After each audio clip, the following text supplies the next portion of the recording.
Hi everyone. Next நம்ம constitution of இந்தியாவில் என்ன பார்க்க போகிறோன்னா ரெகுலேட்டிங் ஆக்ட் 1773 இருந்து கவர்மெண்ட் ஆஃப் இந்தியா ஆக்ட் 1935 வரை பார்க்க போகிறோம். ஃபஸ்ட்டு வந்து ரெகுலேட்டிங் ஆக்ட் 1773 வந்து பிரிட்டிஷ் கவர்மெண்ட் அப்போ வந்து ஸ்டார்ட் ஆச்சு. அதோட முக்கியமான அம்சம் என்னென்னா கவர்னர் ஜென்ரலாக ஃபஸ்ட்டு வந்து சொல்லிட்டு இருந்ததை வந்து கவர்னர் ஜென்ரல் ஆஃப் பெங்கால்னு சேஞ்ச் பண்ணாங்க. அப்படி கவர்னர் ஜென்ரல்லேருந்து கவர்னர் ஜென்ரல் ஆஃப் பெங்கால்னு மாற்றினதில் யார் ஃபஸ்ட் வந்தாங்கன்னா வாரன் ஹேஸ்டிங்ஸ் தான் ஃபஸ்ட்டு கவர்னர் ஜென்ரல் ஆஃப் பெங்காலாக இருந்தாங்க.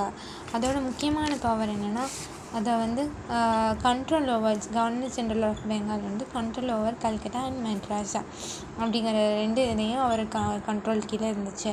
அப்புறம் கவர்னர் ஜென்ரல் ஆஃப் பெங்கால் வந்து பவர்லெஸ்ஸாக ஆனார். எப்படி அப்படின்னா எக்ஸிக்யூட்டிவ் கவுன்சில்னு ஒரு கவுன்சிலை கொண்டு வந்து 4 மெம்பர்ஸ் இருந்தாங்க. அப்போ வந்து அந்த எந்த டிசிஷனாக இருந்தாலும் யார் கண்டிப்பாக எடுத்தாங்கன்னா எக்ஸிக்யூட்டிவ் கவுன்சிலில் இருக்கவங்க தான் எடுத்தாங்க.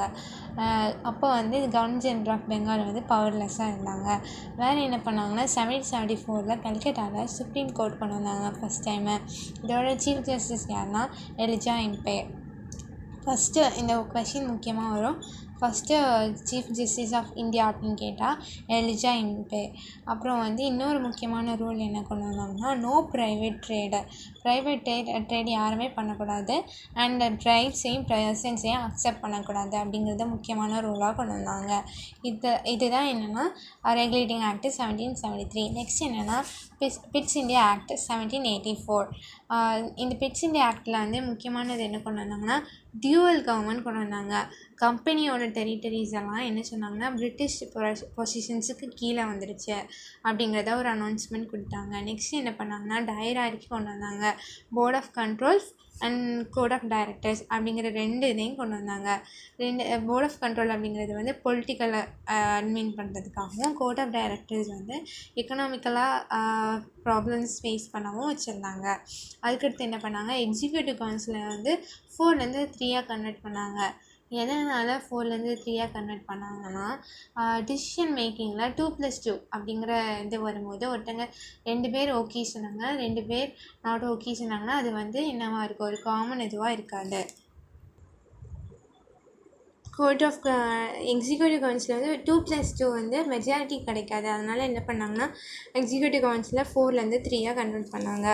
அப்புறம் என்ன பண்ணாங்கன்னா ஒரு சான்ஸ்லராக அப்பாயிண்ட் பண்ணாங்க. சான்ஸ்லர் ப்ளஸ் 4 மெம்பர்ஸாக அப்பாயிண்ட் பண்ணாங்க. நெக்ஸ்ட் என்னென்னா சார்ட்டர் ஆக்ட் 1813. சார்ட்டர் ஆக்ட் 1813 வந்து ரொம்ப முக்கியமானது. ஏன்னா இதில் வந்து என்ன சொன்னாங்கன்னா க்ரௌனோட சாவரனிட்டி டைரக்ட் இதுக்குலாம் வந்துடும் சொல்லிட்டாங்க. என்ன சொன்னாங்கன்னா கம்பெனியோட இது கரெக்டாக இல்லாதனால என்ன பண்ணுவாங்க க்ரௌன் டைரெக்டாக இது பண்ணுறாங்க. சைனா அண்ட் டீக்கு மட்டும் தான் அவங்க வந்து என்ன மோனோபோலி கொடுத்துருந்தாங்க. நெக்ஸ்ட் என்ன பண்ணியிருந்தாங்கன்னா 1 lakh rupees வந்து இந்தியாவில் வந்து எஜுகேஷனை இம்ப்ரூவ் பண்ணுறதுக்காக கொடுத்துருந்தாங்க. நெக்ஸ்ட்டு 1 way ஃப்ரீ ட்ரேடும் கிறிஸ்டியன் மிஷனரிஸை எதுக்காக அனுப்புனாங்கன்னா வெஸ்டர்ன் எஜுகேஷன் ஸ்ப்ரெட் பண்ணுறதுக்காக அனுப்புனாங்க. சார்ட்டர் ஆக்ட் 1813 வரும்போது 4 முக்கியமான பாயிண்ட்ஸு. க்ரௌன் சாவரனிட்டி வந்துடும், மோனோபோலி வந்து வந்துடுது, சைனா அண்ட் டீ மட்டும்தான் அவங்களால இது பண்ண முடியும். அப்புறம் 1 lakh rupees வந்து எஜுகேஷன் இம்ப்ரூவ் பண்ணதுக்காக இந்தியாவில் எஜுகேஷன் இம்ப்ரூவ் பண்ணதுக்காக கொடுத்துருக்காங்க. அடுத்து வந்து என்னென்னா 1 way ஃப்ரீ ட்ரேடு. நெக்ஸ்ட் என்னென்னா கிறிஸ்டியன் மிஷனரிஸை சென்ட் பண்ணி வெஸ்டர்ன் எஜுகேஷனை ஸ்ப்ரெட் பண்ணுறதுக்காக அனுப்பியிருப்பாங்க. நெக்ஸ்ட் என்ன அப்படின்னு பார்த்தீங்கன்னா சார்ட்டர் ஆக்ட் 1833. இது என்ன ஆக்ட் அப்படின்னா இதை வந்து கவர்மெண்ட் ஆஃப் ஃபஸ்ட்டு என்ன பண்ணாங்க கவர்னர் ஜென்ரலில் வந்து கவர்னர் ஜென்ரல் ஆஃப் பெங்கால்னு சேஞ்ச் பண்ணாங்களா. அதே மாதிரி சார்ட்டர் ஆக்ட் 1833 என்ன பண்ணாங்கன்னா கவர்னர் ஜென்ரல் ஆஃப் பெங்காலை கவர்னர் ஜென்ரல் ஆஃப் இந்தியான்னு மாற்றினாங்க. அப்படி மாற்றினதில் ஃபஸ்ட் யாருன்னா வில்லியம் பெண்டிங் தான் first governor general of India. அவங்க தான் என்னோட சுப்ரீம் பவராக இருந்தாங்க. அண்ட் கவுன்சில் அண்ட் கவுன்சில் வந்து என்ன ஆயிடுச்சு அண்ட் கம்பெனிக்கு கீழே வந்துடுச்சு. லா மெம்பர்ஸ் வந்து இது பண்ணாங்க. அதில் வந்து யார் ஆட் ஆனாங்கன்னா மெக்காலே வந்து ஆட் ஆனாங்க. அதுக்கப்புறம் என்ன பண்ணாங்க லா மெம்பர்ஸ் ஆட் பண்ணாங்க. அதுக்கப்புறம் என்ன ஆச்சுன்னா ஃபஸ்ட்டு இந்தியன் லா கமிஷனை க்ரியேட் பண்ணாங்க. அதுதான் இப்போ இருக்குது என்னென்னா ஐபிசி, சிஆர்பிசி, சிபிசி. அகெயின் வந்து இப்போ இந்தியன் கவர்மெண்ட் வந்து அந்த லா ஆக்ட்ஸை வந்து சேஞ்ச் பண்ணியிருக்காங்க. ஐபிசி வந்து பாரதிய நியாய சங்கீலா ஆக்ட் அப்படின்னும் சிஆர்பிசியை பிஎன்எஸ்எஸ்னு மாற்றிருக்காங்க. சிபிசி வந்து அப்படியே தான் இருக்குது. அண்ட் எவிடன்ஸ் ஆக்டை வந்து பிஎஸ்ஏன்னு மாற்றிருக்காங்க. இதில் வந்து ஐபிசி எப்போ ஸ்டார்ட் ஆச்சு 1960. சிஆர்பிசினா கிரிமினல் ப்ரொசீஜர் கோட் வந்து 1959. ஐபிசினா இந்தியன் பீனல் கோட் 1960. சிஆர்பிசினா கிரிமினல் ப்ரொசீஜர் கோடு 1959.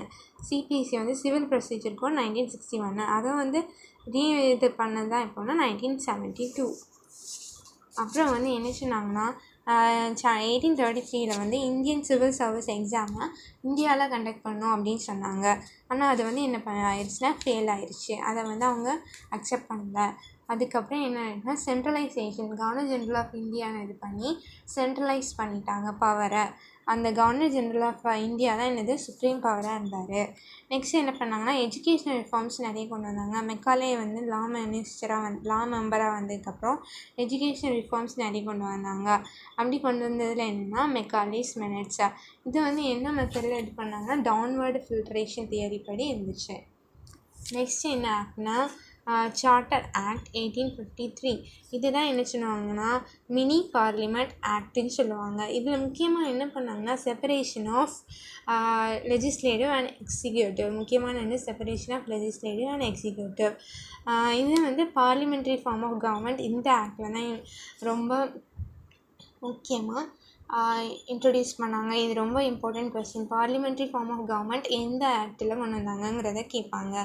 நெக்ஸ்ட் என்னென்னா separation of legislative and executive. இதுவும் வெரி இம்பார்ட்டண்ட் பாயிண்ட்டு. நெக்ஸ்ட் வந்து Indian legislative council mini parliament அதை வந்து கொண்டு வந்தாங்க. 6 நியூ லெஜிஸ்லேட்டிவ் மெம்பர்ஸு யார் யாரெல்லாம்னா ஆக்ரா, பெங்கால், பாம்பே, மெட்ராஸ் அப்படிங்கிற 4 மெம்பர்ஸ் வந்து இது பண்ணாங்க. ஃபஸ்ட் டைம் 6 நியூ லெஜிஸ்லேட்டிவ் கொண்டு வந்தாங்க. அதில் வந்து 4மே என்ன லோக்கல்ஸாக ஃபஸ்ட் டைம் என்ன பண்ணியிருக்காங்க லோக்கல்ஸை இது உள்ள இன்க்ளூட் பண்ணியிருக்காங்க. அப்புறம் வந்து 12 மெம்பர்ஸ். ஃபஸ்ட்டு வந்து ரெகுலேட்டிங் ஆக்டில் வந்து உங்களுக்கு 1773 4 எக்ஸிக்யூட்டிவ் கவுன்சில் மெம்பர்ஸு. அதுக்கப்புறம் என்ன பண்ணியிருப்பாங்க 1784 4 மெம்பர்ஸு, ஒரு சான்சலரு. நெக்ஸ்ட்டு இங்கே வந்து சார்ட்டர் ஆக்ட் 1853 வந்து உங்களுக்கு 6 லெஜிஸ்லேட்டிவ் கவுன்சில். லெஜிஸ்லேட்டிவ் யாரில்னா ஆக்ரா, பெங்கால், பாம்பே இருக்குல்ல, அதில் 6 லெஜிஸ்லேட்டிவ்ஸ்க்கும் 4 எக்ஸிக்யூட்டிவ் கவுன்சிலும் கமாண்டர் இன் சீஃபு அப்புறம் கவர்னர் ஜெனரல் ஆஃப் இந்தியா இந்த 12 மெம்பர்ஸும் இருப்பாங்க. அப்புறம் ஐசிஎஸ் பை மெக்காலே கமிட்டி இந்தியாவில் கண்டக்ட் பண்ணாலும் 1854 இது பண்ணிடுவாங்க. மெக்காலே வந்து சேர்மனாக இருப்பாங்க. எதுக்குன்னா போர்ட் ஆஃப் கண்ட்ரோல். மெக்காலே வந்து சேர்மனாக அனௌன்ஸ் பண்ணிடுவாங்க. Board of control as recruiting பாடியாக அதை வந்து கன்வெர்ட் பண்ணிடுவாங்க போர்ட் ஆஃப் கண்ட்ரோலை.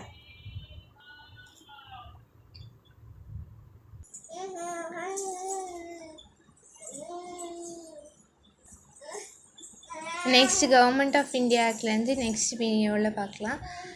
Thank you, bye.